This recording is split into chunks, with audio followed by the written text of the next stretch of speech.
cusp of the new millennium, an eerie anxiety permeates our culture regarding the possibility of extraterrestrial life. Surveys show that 1/3 of all Americans believe in UFOs.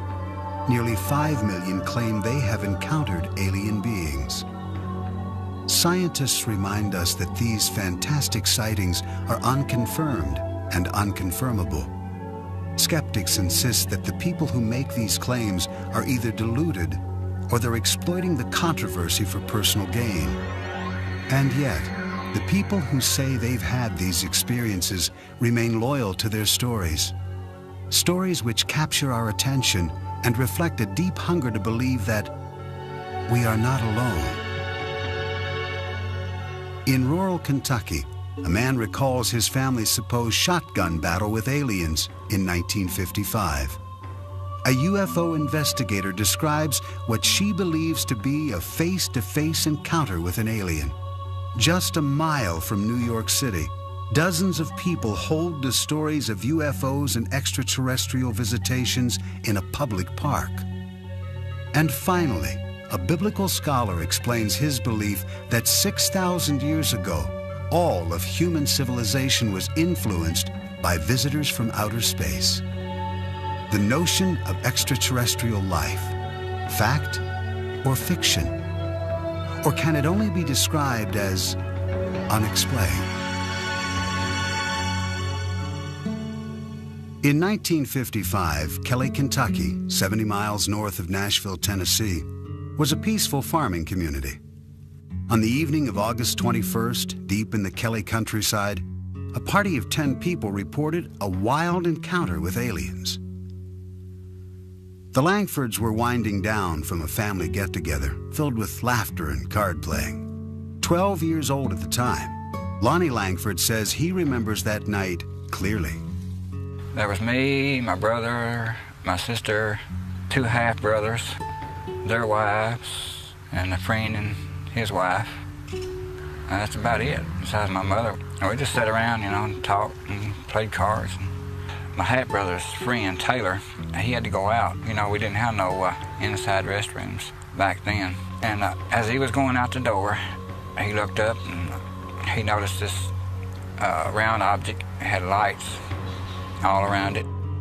The Langfords' guest raced inside to tell the others what he had seen. They all thought he was joking. The card playing went on, uninterrupted.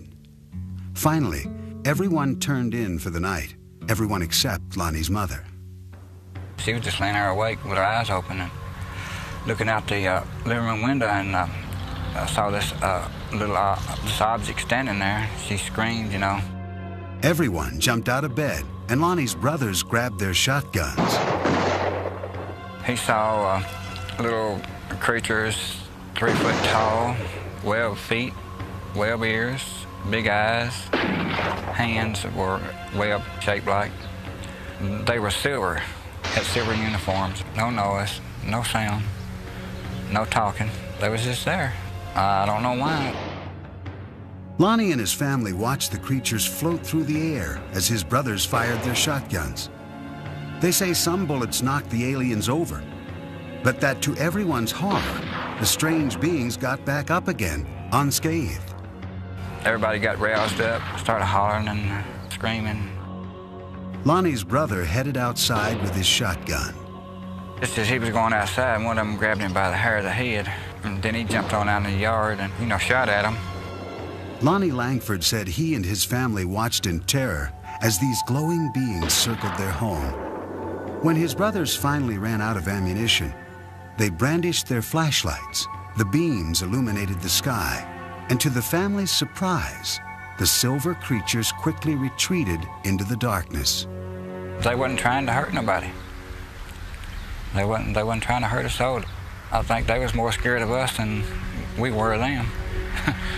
But I was really scared. I'm just telling you the truth. Is Lonnie Langford telling the truth?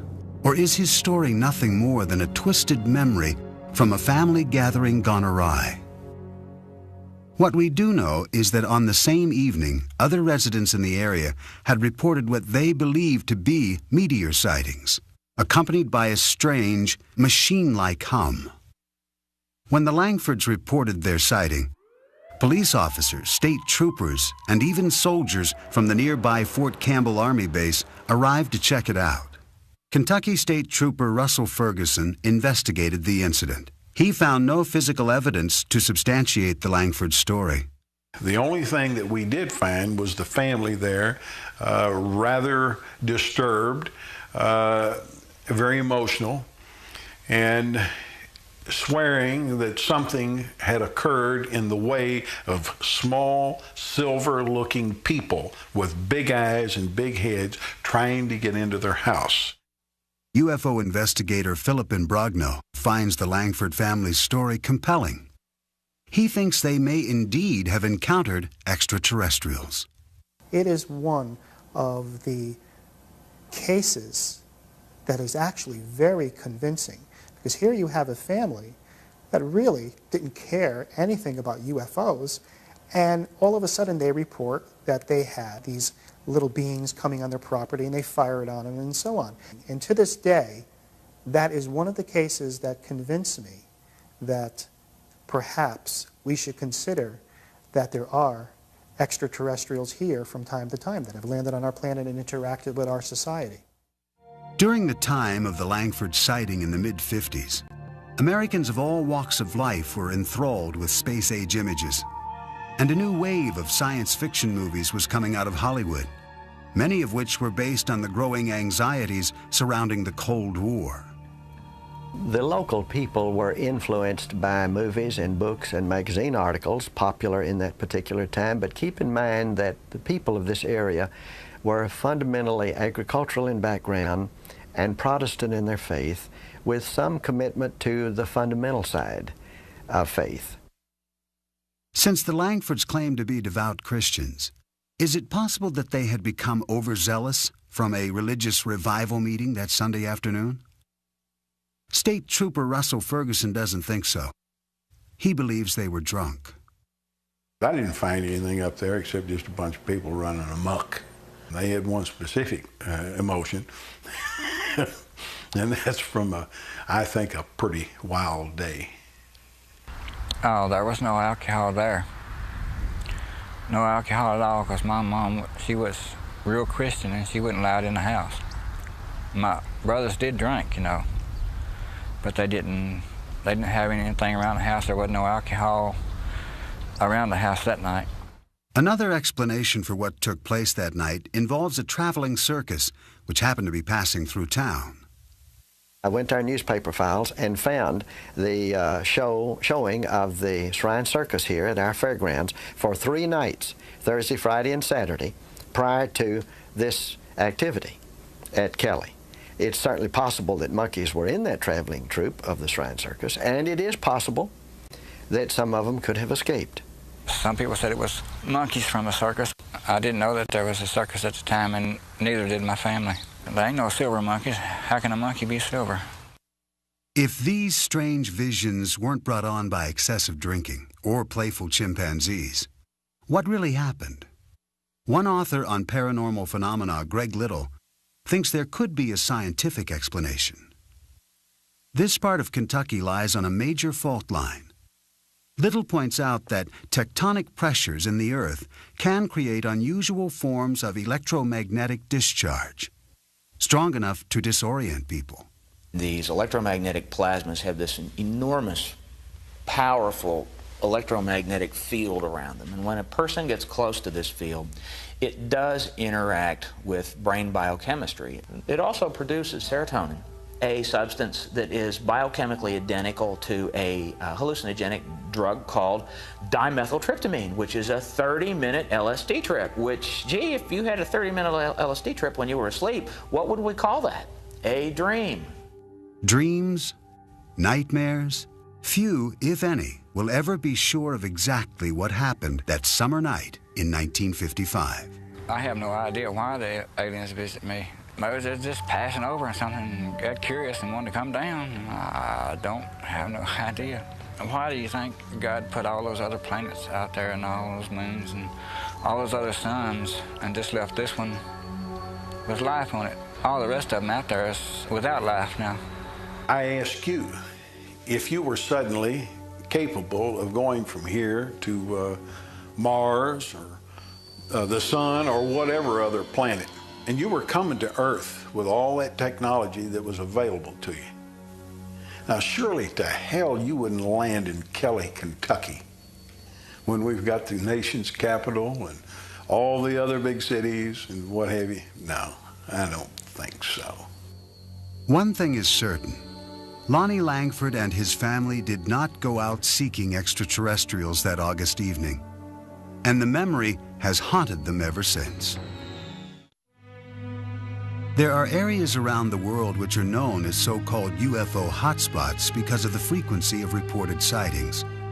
Pine Bush in upstate New York is one of those places. That is what attracted UFO investigator Ellen Crystal. This is where she actively attempts to initiate contact with aliens.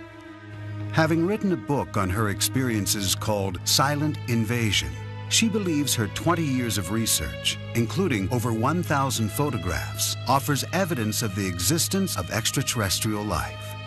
It really takes a certain mentality to do it in a cohesive way so that you come away with some research. I mean, there's people like me trying to collect research and successfully doing it and trying to have close encounters where you can use equipment and machinery that actually works and registers.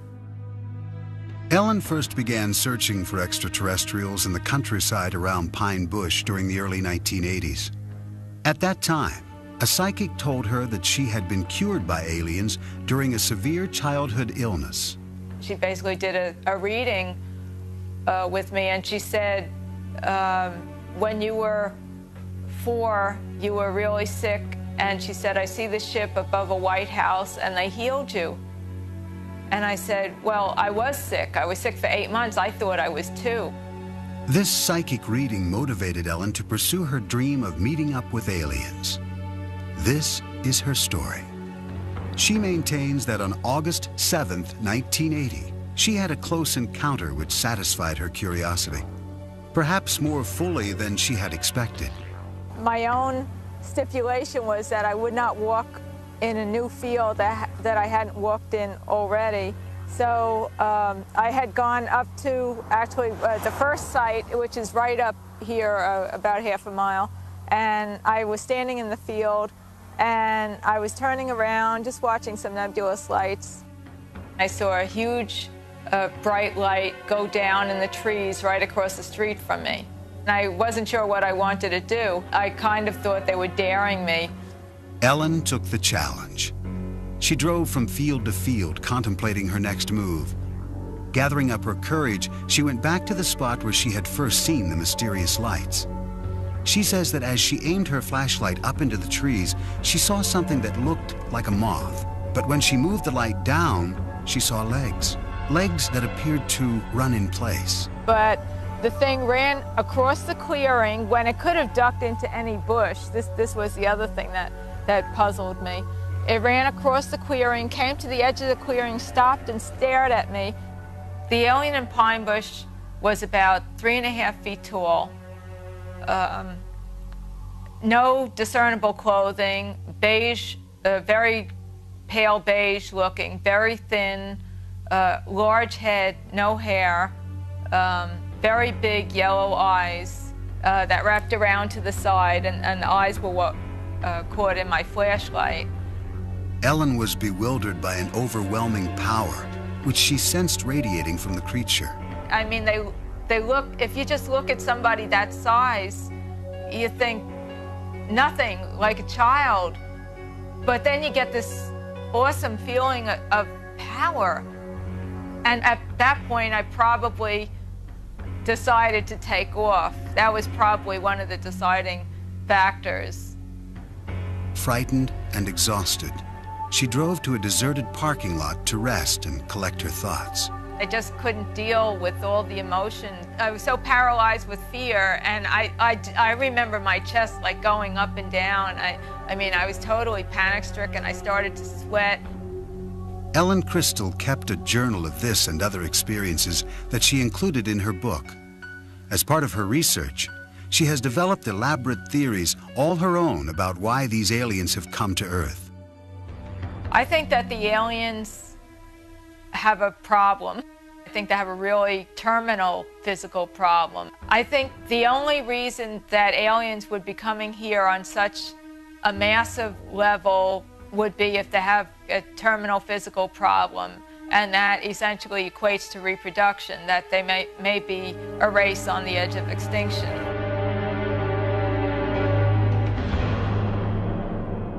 Are Ellen Crystal's claims of extraterrestrial incursions into upstate New York to be believed?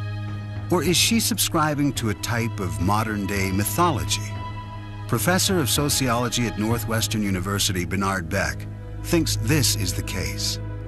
There are some people who are saying when the extraterrestrials come, they are so smart and so accomplished just by virtue of the fact that they got here, that they'll bring with them all sorts of things to make our lives better. They'll take care of us. And like anything that is created by ordinary people in their masses, through culture, through talking over back fences and talking over lunch and talking over a beer at a bar, it creates a culture, expectations, and a sense of the way these things are supposed to go. According to fellow UFO investigator Philip Imbrogno, Ellen's expectations are so intense that, combined with her apparent fascination with science fiction, her objectivity is severely compromised. I believe that Ellen Crystal is very sincere about what she's doing. I question some of her methods of investigation and some of her conclusions as to what she is collecting. When she looks at her evidence, she says this can be nothing else but ETs. Okay? When I look at her evidence, I say, well, you've got something here. There are a lot of unexplainable sightings, but I don't think she has enough evidence to actually put a label on it to say this is an extraterrestrial spaceship. Many of the UFO sightings in Hudson Valley occur around the Stewart International Airport near Pine Bush. Airport manager and retired air traffic controller Ken No is familiar with these claims. People can see meteors, which are pretty spectacular sights sometimes. Most of the sightings that I've heard of are in the evening, and various airplanes have different kinds of lights, different configurations of lights, and if people aren't looking at the night sky all the time, or a great deal of the time, they may find something unusual looking. Adding to the confusion, in the summer of 1988, during a rash of reported UFO sightings, a group of pilots decided to play a practical joke on the residents of the Hudson Valley. They flew in an echelon formation, or if you like, a V formation, in small light aircraft, which don't make a great deal of noise, and they looked pretty impressive. And so it was quite an impressive sight. And a number of people reported that as a UFO, which probably was the pilot's intention in the first place, to have some fun with folks. It caused quite a stir for a number of years. Ken No and other local air traffic controllers remain skeptical of Ellen Crystal's conclusions and of her UFO video research. I have seen some of her work, some of her photographs, and I think they're certainly questionable. These tapes were shot near the Stewart International Airport. Clearly looks like an airplane to me. I see flashing strobe lights as anti-collision lights, and what may be two landing lights on the wingtips of the aircraft. Again, this clearly looks to me like a slightly out of focus video of an aircraft. I think you can clearly see this is probably a large jet aircraft. At this point on the tape, you can even hear the engines. Looks like an airplane to me. Ellen's photographs fail to hold up under any scientific scrutiny. Another problem is that her reported sightings tend to take place when she is alone. Psychology professor Hubert Dolezal says that when Ellen's psychic told her that aliens had cured her during a childhood illness, it may have caused these delusional sightings. I'm sure people talked. The family probably mourned, cried. She was probably told she might die, or chances are she perceived that and picked up on it. And then she's told that someone out of the ordinary, someone out of the medical community is responsible for her healing. Perhaps the most important event in her life. She has life. Psychologically, I liken this with someone who finds out somewhat late in life that he or she was adopted, and the terrific human need to make contact. Many UFO sightings are easily explained. Yet when more than one person claims to see the same object at the same time, from different vantage points, the reports become harder to dismiss. Hudson County, New Jersey, the town of North Bergen, a middle-class suburb across the river from New York City. Its residents are hard-working, educated professionals who tend to be realists. This is also a place where there have been persistent claims of alien and UFO sightings. George Obarski owned a Manhattan liquor store and drove the same route back to his home in North Bergen, New Jersey, every night for decades. At 3 a.m. on the morning of January 12, 1975, as he was driving through the local park, his radio reception suddenly became distorted. He related the subsequent events to UFO investigator Bud Hopkins, who recorded his story with a portable tape recorder. Well, I would say that thing was 30 feet across. It was a big thing. Yeah. And it seemed to be, I would say, maybe 6 feet high. You know, like a pancake. Yeah. It was blown up and like a pancake. Right. And the thing landed right ahead of me. He described small figures who got out. He said they looked like kids in snowsuits. And they were each one carrying a kind of a squarish receptacle and a long spoon-like shovel. They dug soil samples extremely quickly, spooning up the dirt, put it in the little satchels, and got back in the craft. He said they moved incredibly fast, like kids coming down a fire escape. And the thing took off. He was absolutely terrified, stunned. He didn't know what he was seeing. Even after George Obarski made it home, he was still shaken, terrorized by what he had encountered. I was scared to death. Yeah. You know, I was sweating, and I immediately made some tea. Boy, after that, I turned on this radio and I took 2 aspirins. Hey, you know, I was scared. Right. Oh, man, it's just either I'm going crazy or there's something awful wrong with me. George Obarski died in 1990. His son, Frank, remembers his father's story well. What he described was a big saucer-like object, which, for want of any better explanation, you'd have to call a UFO, unidentified flying object, that came down, was sort of disc-like on the bottom, had very strange lighting, sort of glowed. The clincher was, after it landed, my father described himself as being basically frozen, almost in fear. And this is a guy who'd been robbed a lot in the liquor store in New York and knew what fear was like and had coped with it a lot. But he said he was genuinely frightened of this thing. Bud Hopkins tried to corroborate George Obarski's story with other witnesses, including a doorman who worked at the Stonehenge apartment building across the street from the park. I realized it was a big apartment building there, so I spent weeks trying to locate the doorman. I called him, and I remember the adrenaline rushing when this man said, "I will never forget it. This flying saucer came down and landed in the park," and I watched the thing come down. Then he started describing what it looked like, and it was an identical description to George. After writing about Obarski's story in the Village Voice newspaper, Bud Hopkins kept looking for other possible witnesses. One family came to light afterwards. They were living about 5 blocks away, seeing this object coming down the street, maybe 40 feet up, slanted. And they described it as if it was looking in their windows. And even though the woman in the family was ill, she ran outside in her nightgown, bare feet, and the father and the children ran out, and they followed this thing down the street. A North Bergen school teacher, Ann Karlovich, says she listened skeptically as her daughters described the telltale evidence in the park on the day after the alleged incident.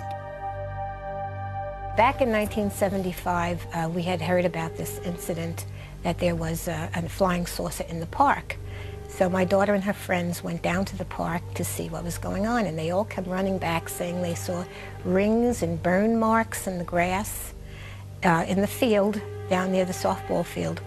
And they told me the whole story about broken windows, that the Stonehenge had a large glass facade and it was broken by a beam of light that hit it. The kids were awfully excited about it. Frank Obarski also went to the site with his father. He knew him as a practical man, so it was difficult for him to understand why his dad held to such a seemingly irrational story. He didn't show much interest in things that couldn't be proved or disproved, or that didn't apply to everyday life. And this was one of those categories that he felt didn't apply to everyday life. So I had a lot of trouble reconciling my knowledge of my father with this story he was telling me. He said, you know, I've lived a long life as honorably and truthfully as I was able to. And he said, a man doesn't do that for over 70 years and then throw it all away by making up some foolishness. Since the alleged sighting made famous by George Obarski in 1975, residents of North Bergen, New Jersey have reported seeing dozens of UFOs on a number of different occasions. In the early evening of July 6, 1986, Wall Street investor Ron Lee and artist Nanetta Nappy were enjoying the sunset on Hurd Terrace in the Stonehenge apartment complex. I just said, what the heck is that out in the sky? I was just staring out and I saw something that was unidentifiable to me. And Nanetta and I looked at it and it wasn't moving. It didn't have any sound. And we just followed it with our eyes and tried to guess what that could be. Had it had a motor sound to it, I would not have been suspicious, but the fact that it was so silent and large, it was a large-shaped object, it drew my attention even further. I might have just ignored it. It was oval, and it had three sets of lights underneath it. And it just kept stationary in the sky for 5-10 minutes, and then at some point, it just took off and went south in a fashion without gaining momentum, but just going straight off with accelerated speed beyond what I was used to seeing. And shortly after that, very shortly, we heard noise and then saw military aircraft following it. The next day, sightings of this UFO were reported in the press. Nanetta was not one of the people who had called the local officials. Now, you don't want to talk about things that people could think that you're a little strange thinking about it. I was in denial about it because I didn't want to accept or believe that this thing did not have a rational reason behind it.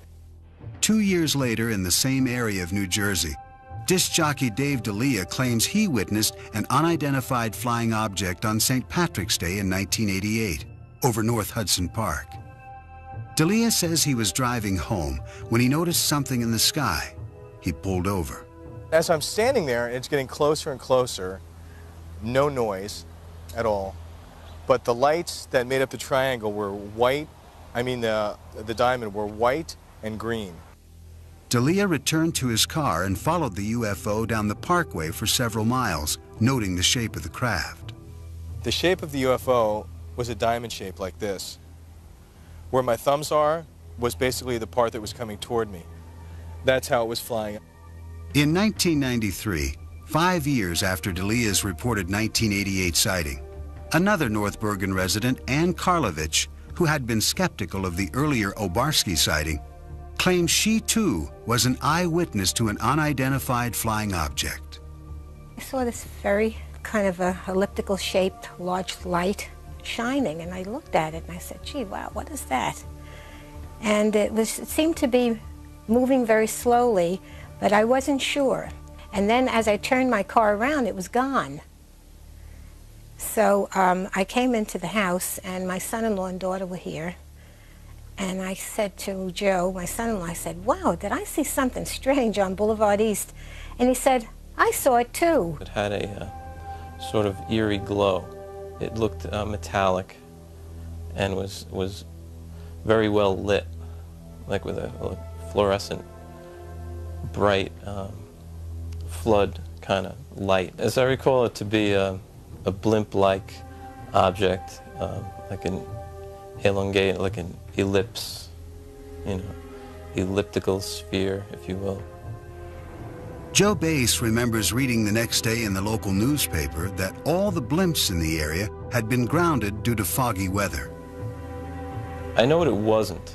I know that it wasn't some sort of lights on the clouds or a meteor or anything like that. I suspect it was either some kind of government aircraft, some Air Force kind of aircraft that they don't let on that they have aircraft of this type. It wasn't a plane, it wasn't a helicopter, it was like a blimp type object. It is quite clear that people in this area believe they are seeing UFOs. But are they alien spacecraft? Since World War II, reports of UFO sightings have grown to merit a system of classification, a way to categorize people's claims. This method was developed by an astronomy professor at Northwestern University, J. Allen Hynek. It was he who coined the phrase close encounter of the third kind to describe human contact with an alien. Philip Imbrogno collaborated with Hynek on his final book in 1987. They collected accounts of East Coast sightings, which Imbrogno says number into the thousands. As I began to investigate more cases, I began to realize that I was just touching the tip of the iceberg. Actually, in a period of 5 years, there were 7,000 sightings. Now, they were made by people who are pillars in the community. Police officers, pilots, lawyers, educators, scientists, executives for major corporations, all saw an object that they considered to be larger than a football field flying overhead. Psychologist Hubert Dolezal maintains that UFO believers are mistaken in what they think they are seeing. What we're looking at is a perceptual phenomenon where the background information is either dark conditions or dusk conditions, and where there's very little visual structure against which the object appears. Add to that the question of, does this person have myopia, nearsightedness, and astigmatism, suffers from any other kind of visual defect?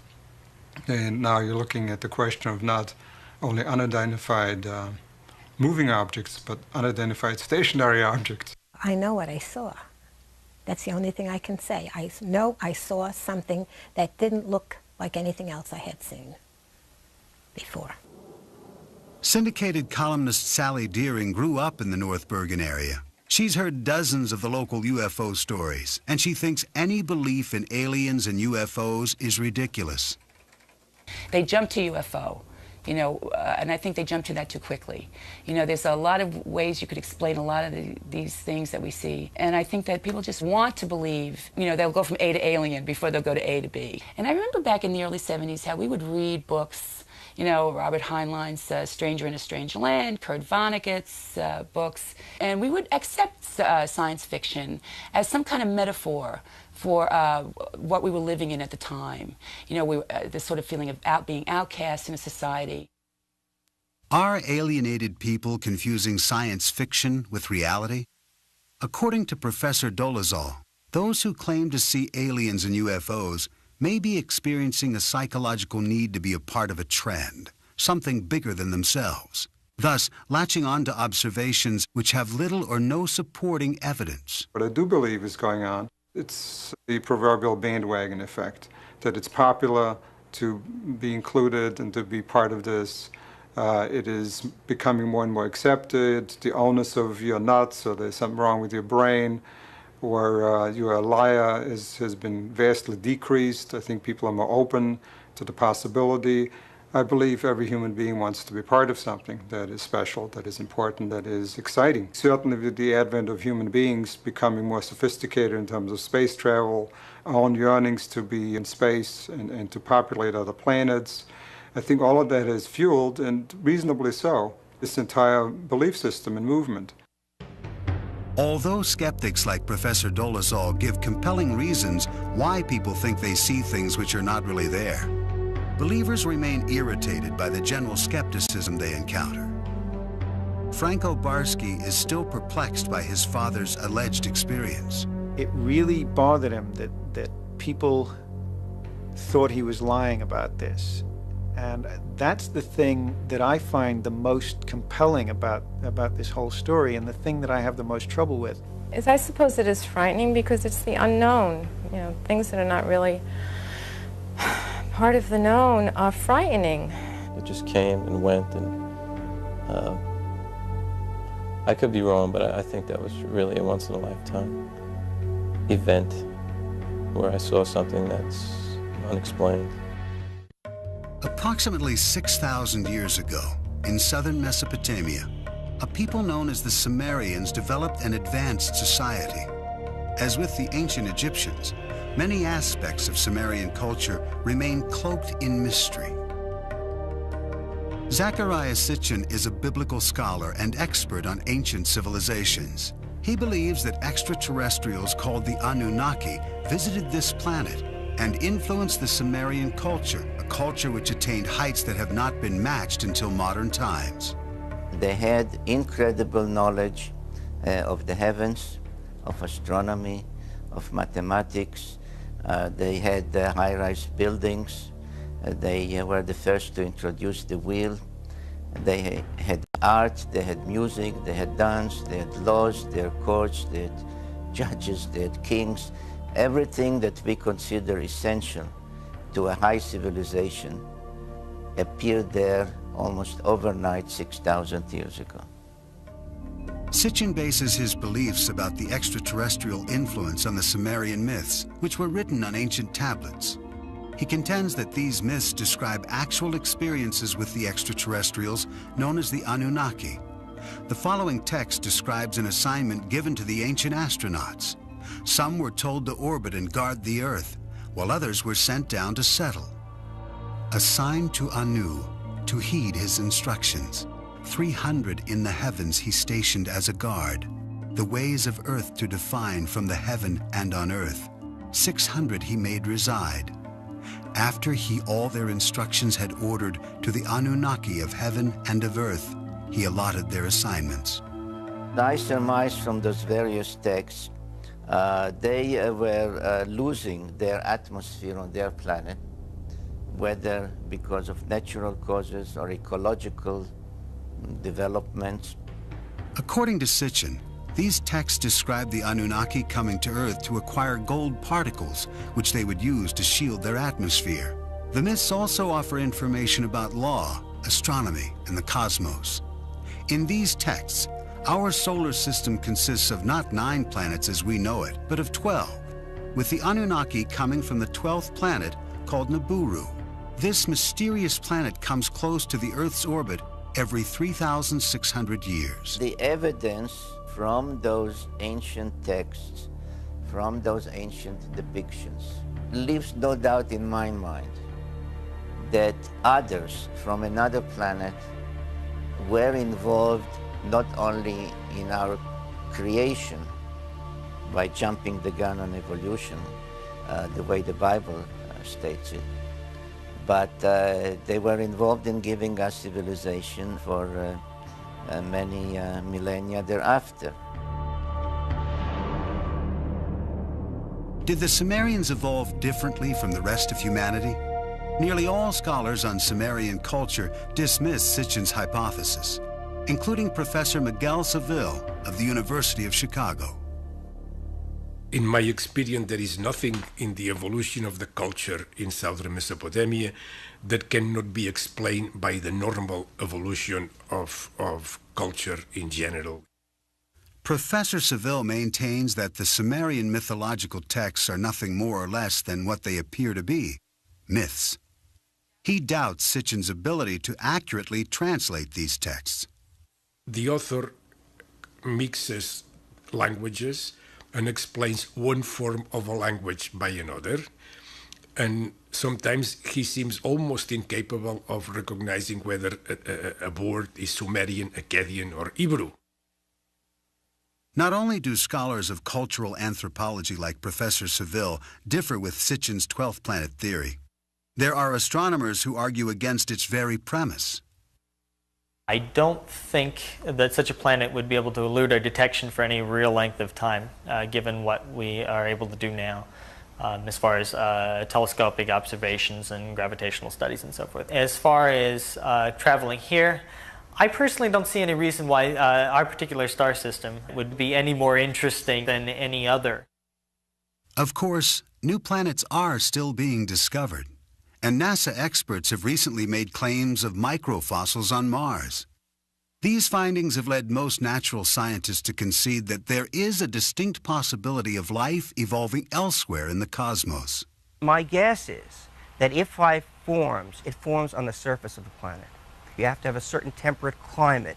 You have to have water on the surface or water just below the surface. It's possible that some of these precursors for life, the organic molecules, get seeded onto primitive Earth, say through comets. We know that comets have a lot of organic chemistry going on them.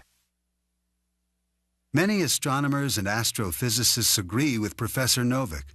And yet if there is advanced life elsewhere in the heavens, even in possession of sophisticated technology, the distances involved in navigating the stars are simply too vast. Maybe there are 10 advanced civilizations in our galaxy, maybe. But if there are, and this is really far-fetched, if there are, they are so far away from us that there is no chance. They are hundreds of thousands of light years away. There is no chance, zero, that we will ever be visited.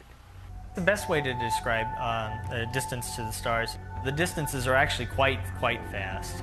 The distance from here to the galactic center, we're just talking roughly 30,000 or so light years, I believe. There are those that maintain that the current surge in extraterrestrial sightings is best explained as a substitute for traditional religion. If you take an adherence to a divine being, a god, what a religious belief one may want to adhere to, in the absence of such a religious belief, I think there, or as a supplement perhaps, there may be a need to say there is something more sophisticated, wiser, more technologically advanced.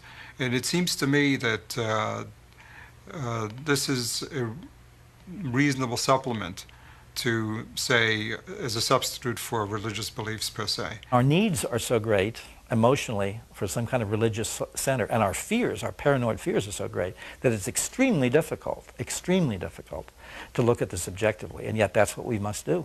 Every era has had its extraterrestrials, except we now have a language that allows them to be extraterrestrial beings, instead of previous eras when they were just strange beings. If all the skeptical scientists in the world would put their heads together just for 1 year and do an in-depth study of this phenomena to find out whether or not UFOs are extraterrestrial in nature, maybe we could come up with some answers instead of being criticized all the time as to whether or not this is a true science. Somehow we as scientists have failed in explaining to people that there are things about the universe that we really do understand. We don't know everything, but we know a lot. And there are things that we can just rule out. And people just don't buy this. And I find that very sad, that the culture of modern science has not really sunk in the culture of our nation. Bud Hopkins believes that if modern science would not completely rule out UFO claims, if they would just investigate a fraction of these sightings, they would indeed reach a larger audience.